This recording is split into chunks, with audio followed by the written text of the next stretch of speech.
किरण शर्मा। हम मंजू शर्मा अपना YouTube channel पर स्वागत करै छी। नमस्ते, प्रणाम, सब दीदी भाई प्रणाम, सब यूट्यूब फैमिली के प्रणाम, जते दीदी भाई सुनबे सबके प्रणाम करै छी। और हम दोनों देवरानी जेठानी जा रहल छी बहुत प्यारा सा कजरी गीत गाबऽ, और हम सब जरूर सुनब और कमेंट जरूर करब।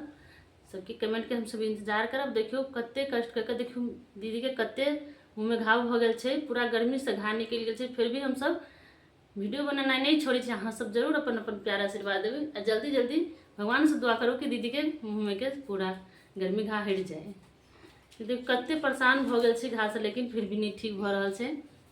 लेकिन वीडियो बनाई हम सब नहीं छोड़े छी कि वीडियो छोड़ देबै बनाए और गीत डालना छोड़ देबै तो फिर टाइम खराब हो जाए छै, लगा हम सब नहीं छोड़ी छी। कारी बदरिया रही रही बरसै, कारी बदरिया रही रही बरसै, ई खेत खरियनमा भीगै ना। कारी बदरिया रही रही बरसै, कारी बदरिया रही रही बरसै, खेत खरियनमा भीगै ना। सासुनी दर्दी दर्द न बुझै, सासुनी दर्दी दर्द न बुझै, पनिया बरन कुमनमा भेजै ना। सासुनी दर्दी दर्द न बुझै, सासुनी दर्दी दर्द न बुझै, पनिया बरन कुमनमा भेजै ना। जब हम गइली कुनमा किनारवा, जब हम गइली कुमनमा किनारवा, बदरा रही रही बरसै ना।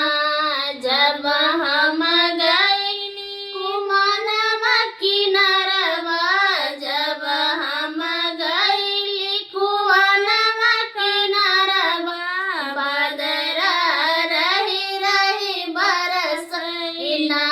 छिलकै गगरी के पनिया चुनरिया भीजै ना। छिलकै गगरी के पनिया मोर चुनरिया भीगै ना।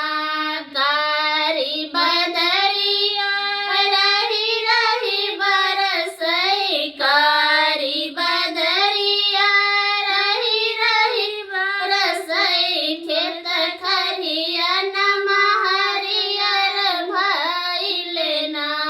कारी बदरिया रही रही बरसै, कारी बदरिया रही रही बरसै, खेत खरियनमा हरियर भगै ना। जेठनी दर्दी दर्द न बुझै, जेठनी दर्दी दर्द न बुझै, पनिया भरन कुमनमा भेजै ना। जेठनी दर्दी दर्द न बुझै, जेठनी दर्दी दर्द न बुझै, पनिया भरन कुमनमा भेजै ना।